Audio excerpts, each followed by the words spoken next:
আমরা অনেক ঘটনার সম্মুখীন হয়েছি।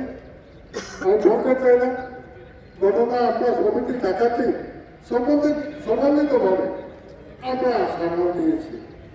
এখন সামাল দেওয়ার পরিপ্রেক্ষিতে চাঁদাবাবুরা দেখতে হতো না আমরা সমিতি শক্তিশালী হয়ে গেছে। চাঁদাবাবুরা আর সাহস করে না আপনাদের থেকে চাঁদা থাকছে।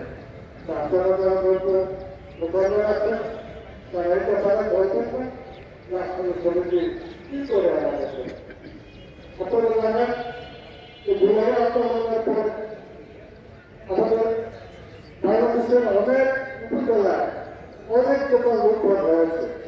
আপনারা জানেন না বাজারে কোনো লুটপাটের ঘটনা ঘটে না ঘটার পেছনে প্রশাসক তৎকালে ডিএমও সাহেব আর থানার অফিসার কোনো অবরোধ দিয়েছিল, সাহায্য করতে পারে না, কি করছিল যে বাজার লোড হতে পারে। আমাকে মেসেজ দিচ্ছে, আমি স্থানীয় নেতৃবৃন্দ যেমন তৎকালীন বর্তমান যারা বিএনপি নেতৃবৃন্দ আছেন স্থানীয়ভাবে সাউন্ড সাহেব সহ নাসির খান সহ ভুবন সহ এইভাবে 10-15 জন নেতা সার্বজনিকভাবে এই বাজারটাকে এক সপ্তাহ পাহারা দিয়েছে। আর আমরা সমিতির সিদ্ধান্ত মোতাবেক 1 মাস থেকে 1.5 মাস লাঠি নিয়ে পাহারা দিয়েছি। বণিক সমিতির নির্দেশনায় এই কাপড় বাজার, মুদি বাজার, স্বর্ণ বাজার সহ সব প্রকারের বাজারে কোনো লুটপাটের ঘটনা ঘটে না। আর একটা আপনাদের বাইকটা লাগাইছি, আমাদের সদস্যের অর্ধেক সদস্য কিন্তু একটু ডিম হচ্ছে নতুন কাজ। আমরা আজকে একটা গিফট পাইতাম, গিফটের দাম 800 বা 1000, যেগুলো পাচ্ছি না বা আছে। আমরা এক বছর গিফট নিলাম না, এই যে বাইকটা লাগাইলাম, বাইকটা শুধু প্রসাদে একটা সুবিধা আপনারা করতেছেন। এই রমজান আসতেছে, চাঁদাবাজ মারবে, অথবা আপনার দোকানের উপরে একটা হামলা হচ্ছে, কি করবেন? আপনার বাইকে ঘোষণা দিয়ে দেবেন সবজি মার্কেটে অথবা চেয়ারম্যান মার্কেটে, পৌর মার্কেটে, যে কোনো জায়গায় যে আপনারা তাড়াতাড়ি আসেন, এখানে চাঁদাবাজ আমার উপরে হামলা হয়েছে। আমরা সবাই কি করবো? সবাই দৌড়িয়ে যাবো।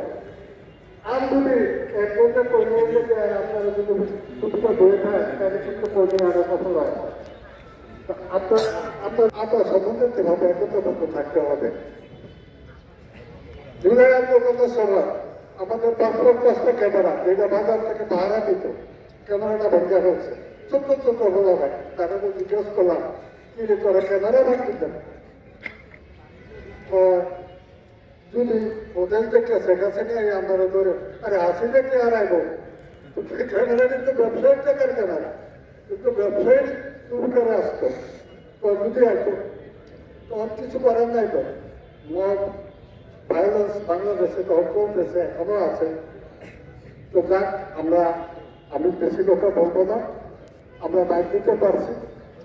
আগামীতে আমরা সম্পূর্ণভাবে যদি আরো কিছু আমাদের সমিতির স্বার্থে কোনো কার্যকরী পদক্ষেপ নিতে হয় আমরা নেব। আর আপনাদেরকে বলবো আপনারা একত্রবদ্ধ থাকবেন।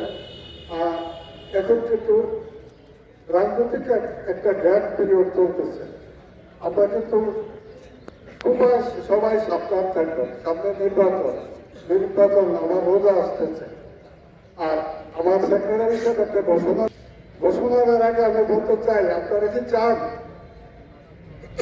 আগামী শুক্রবার থেকে বন্ধ আর খোলা থাকবে? এটা কি আপনারা চান? চাইলে আপনি ঘোষণা দেবেন, আর চাইলে রোজার মধ্যে আপনারা কি ঘোষণা দিতে পারবো? খোলাটা যদি দেয় আপনি রমজান শেষ করে রমজানের তাইলে কি আপনার একমত?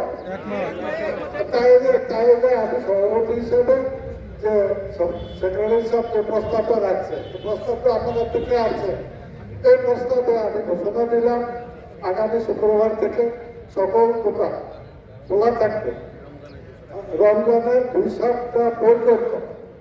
আর আরো থেকে আপনারা যাতে বন্ধ করে দেখে কিন্তু হবে না।